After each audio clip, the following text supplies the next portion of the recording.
Season's greetings. Marketing seasonality is relevant to literally every business that exists. It doesn't matter if you're B2B or B2C. It doesn't matter if you sell indoor or outdoor products or services. You can capitalize on summer, fall, winter, Halloween, Groundhog Day. Really any time of the year to continue generating sales. If you're just here for seasonal marketing advice, skip ahead to the tips section using the timestamps in the video description. Right now, I'm going to dive into what you can expect from marketing seasonality and how to figure out your peak season. What is seasonal marketing? Most businesses have highs and lows throughout the calendar year. They may see a boom in sales during the summer months and a low period that matches the quickly dropping temperatures. Seasonal marketing means that you adjust your business's promotional efforts and marketing budget to align with these specific bits of time throughout the year. Let's think of a home decor store. Their inventory changes based on holidays, seasons, and other major periods of time like back to school. Their seasonal advertising campaigns change with this inventory. So when fall comes around, you'll see content with pumpkins, cozy blankets, and lots of warm colors. Moving into winter, you'll see snow, sleds, and evergreen trees. Now, imagine that store only sold summer decor. Nothing wrong with that, we all love summer, but since their inventory doesn't adapt to the time of year, they'll need to adjust their marketing in the off-season so they can have enough resources to make it to the peak time when summer rolls around again. If you have periods of accelerated growth mixed with consistent dry spells at certain times of the year, seasonal marketing can help you to continuously build relationships with your audience so that when that peak time occurs, you'll be ahead of the competition. So, how do you figure out your marketing seasonality? As I've emphasized, virtually every business has some form of seasonality, whether that's due to changes in weather or the conditions surrounding your industry. The easiest way to identify your peak season and off season is to take an in-depth look at your business performance on a year-over-year basis. Look for patterns in your revenue. Do you notice any spikes or dips that happen around the same time every year? You may see that in the first quarter sales spike followed by a slowdown as you get into the holiday season. Analyze your website traffic and conversions for similar ups and downs. Using a tool like Google Analytics, you can easily set up a quick time period comparison to measure site visitors, email submissions, form submissions, or any other goals that you have. You compare your own data with information from Google Trends to get an even deeper understanding of what people are searching. Just look at this search for patio furniture. I have my location set to Pennsylvania and the time period set from 2004 to present. You can clearly see a pattern when you look at the term search trend data each year. For background, if you're not familiar with Pennsylvania's climate, it's cold in the fall and winter and then warm in the spring and summer. If you hover over the search volume peaks, you'll notice that interest jumps leading into the spring. You can see that as the weather gets warmer, people are starting to think more about their outdoor furniture, so it may be a good idea to double down on outdoor furniture promotion around that time that people are starting to think about it, or even a month or so before.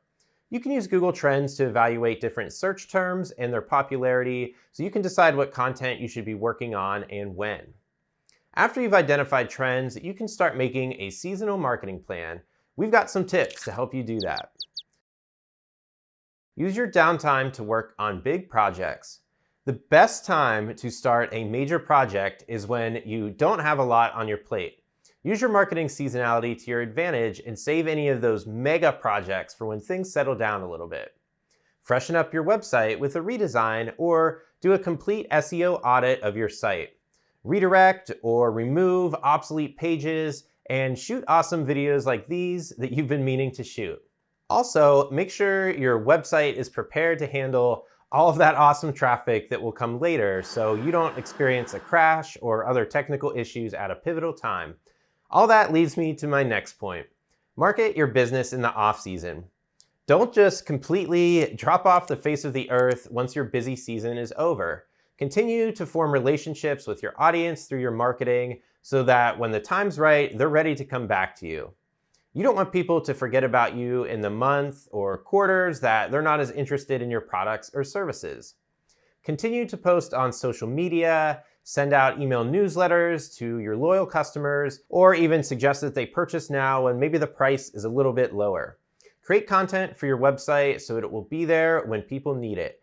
SEO is known to take a little while to start generating traffic, so preparing your site in advance will allow you to reap the rewards when people are interested in your products again. Adjust your ad spend seasonally. While it's great to double down on your marketing efforts in the off-season, your seasonal advertising campaigns shouldn't have the same budget at all times.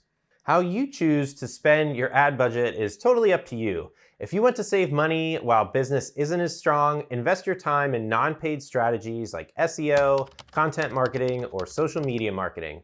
All three of these strategies are great for building up long-term, valuable relationships with your audience.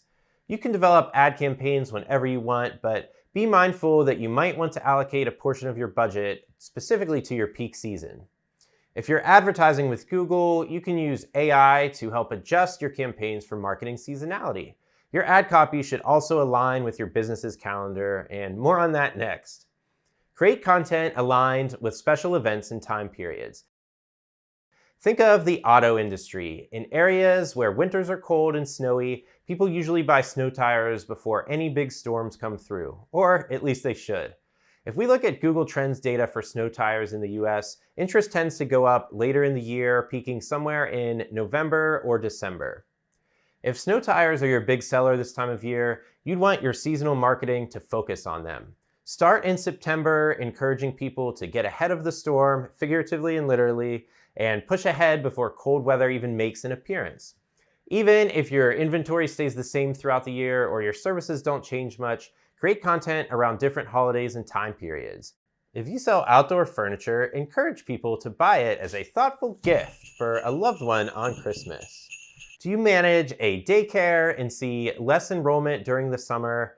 Write a blog post about popular vacation destinations or tips for traveling with kids, and share helpful tips for parents.